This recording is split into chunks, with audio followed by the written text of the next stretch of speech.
제가 오늘 소개할 인물은 존 애스토라는 미국 사업가인데요. 애스토가 활발히 사업을 하던 시기에 미국은 영국으로부터 독립한 지 얼마 되지 않았기 때문에 사회 질서도 잘 정비되어 있지 않았고 영국과 꾸준히 소규모 전쟁도 치르던 시기였답니다. 산업혁명이 아직 시작되기 전이기 때문에 현대적 기업도 없었고 경영학의 개념도 완성되기 전이지요. 200년 전에 사업을 했던 사람을 제가 영상에서 다루는 이유가 궁금하실 텐데요. 일단 미국 역사를 잠시 공부한다고 생각하시고 제 영상을 한 5분 정도 집중해 보시기 바랍니다. 산업화 이전에는 미국에 어떤 사업 기회가 있었는지, 애스토는 그 사업 기회를 어떻게 포착했는지, 그리고 당시 사업에 성공하기 위해서 어떤 것들이 필요했는지 잠시 집중해 주시기 바랍니다. 200년 전이나 지금이나 사업에 성공하는 비결은 큰 변화가 없다는 사실에 여러분은 아마 깜짝 놀라실 겁니다. 존 애스토는 모피 사업과 부동산 사업으로 천문학적인 돈을 벌었는데요. 미국 최초의 재벌이라고 부를 만한 부를 축적했지요. 특히 뉴욕 맨하탄에 하도 많은 건물과 땅을 가지고 있어서 애스토 집안을 뉴욕의 집주인이라는 별명으로 불렀다고 합니다. 자, 그럼 미국 최초의 재벌 존 애스토의 비하인드 머니 시작하겠습니다.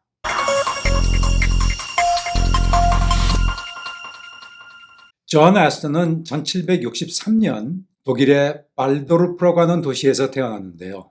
발도르프는 독일의 대표적인 소프트웨어 회사인 셉의 본사가 있는 도시이지요. 발도르프를 미국 사람들은 월돌프라고 읽는데요. 뉴욕에 있는 최고급 호텔 월돌프 아스토리아 이름이 바로 발도르프에서 유래한 것이랍니다. 월돌프 출신의 사업가 애스토 또는 아스토리아 집안이 설립한 호텔이라는 뜻이지요. 애스토의 아버지는 조그만 정육점을 운영했다고 하는데요. 당시 독일은 독립된 국가도 없던 시절이었기 때문에 먹고 살기가 녹록지 않았다고 합니다. 애스토는 독일의 미래나 아버지 사업에 미래가 없다는 결론을 내리고 이민을 결심하게 되는데요. 당시에 세계에서 가장 잘 나가던 국가는 영국이었지요. 그래서 16살에 애스토는 영국으로 건너가서 당시 런던에서 악기 제조업을 하고 있던 삼촌 회사에서 잠시 일을 배웠다고 합니다. 그리고 얼마 지나지 않아 애스토는 영국에서 미국으로 이민을 가게 되는데요. 1776년 미국은 영국으로부터 독립을 한 후에 유럽 여러 나라에서 엄청나게 많은 사람들이 뭔가 좋은 일이 있지 않을까 하는 꿈을 쫓아서 미국으로 이민을 갔답니다. 애스토는 이들 초기 이민자들 중에 한 사람이었다는 말이지요. 대부분의 다른 이민자들과 마찬가지로 애스토 역시 미국에 처음 도착했을 때 20세의 무일푼 청년이었죠. 그래도 애스토는 다른 이민자들보다는 사정이 좀 나은 편이었다고 저는 생각하는데요. 아버지와 삼촌에게서 정육점과 악기 제조업의 사업 경험을 일부 배웠다는 점, 그리고 영어를 할 수 있다는 강점이 있었죠. 당시 미국에는 이 정도 역량을 갖춘 인재도 거의 없었거든요. 그리고 그에게는 가장 중요한 자산이 하나 더 있었는데요. 미국 이민을 가서 처음 머물던 하숙집 주인 딸과 눈이 맞아서 1년 뒤에 결혼을 한답니다.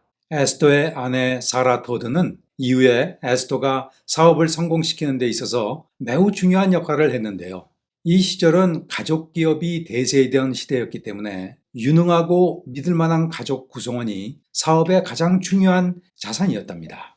애스토가 미국에서 처음 선택한 사업은 모피 판매상이었는데요. 당시 이민자로서 최적의 사업을 선정했다고 저는 생각한답니다.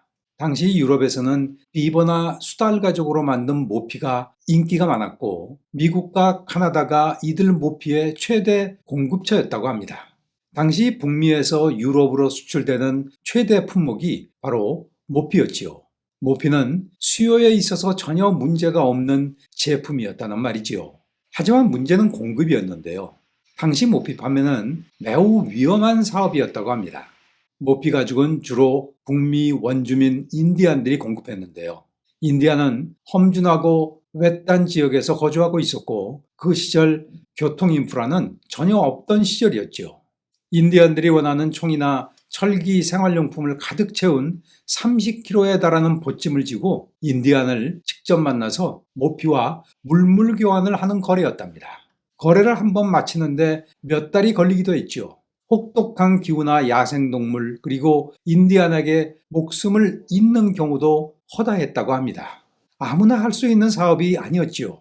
하지만 거래를 성공하기만 하면 큰 이익을 낼 수 있었답니다. 에스더는 인디안에게 구매한 모피 가죽을 평균 8배 가격으로 모피 회사에 팔 수 있었다고 합니다.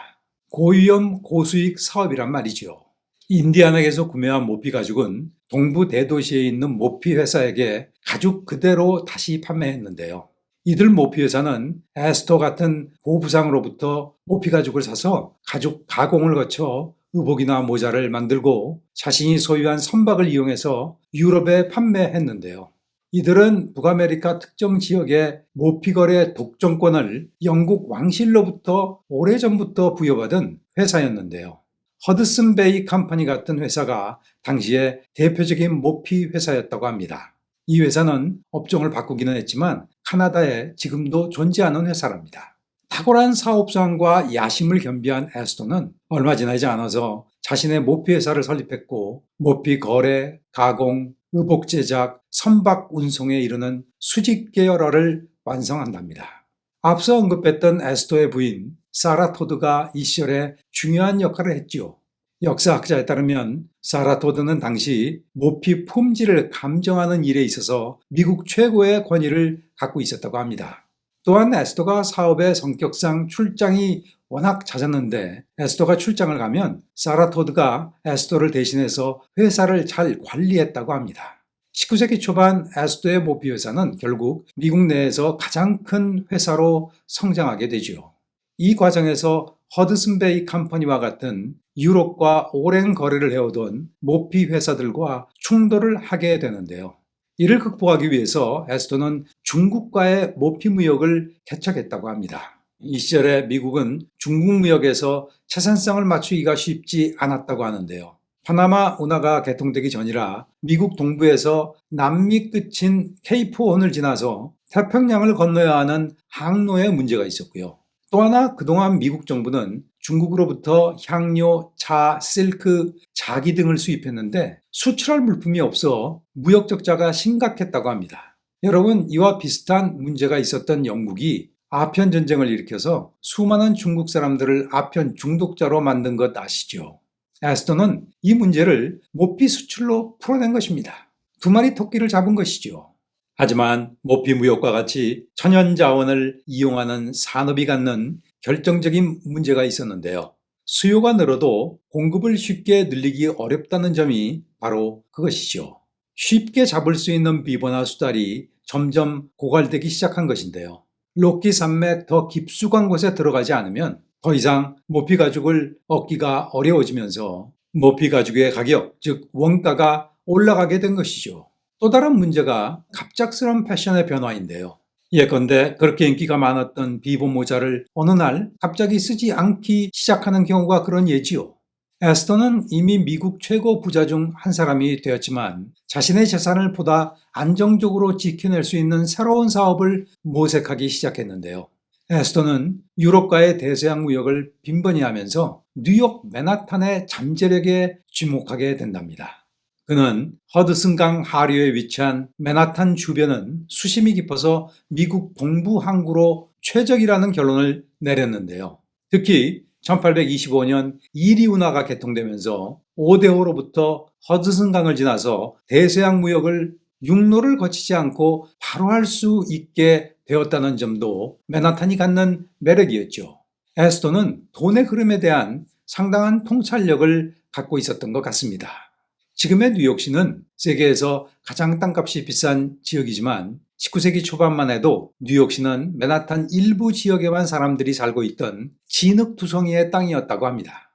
예컨대 에스더는 1803년 자신의 저택을 짓기 위해서 축구장 40개가 들어가는 규모의 맨하탄 부지를 매입했다고 하는데요.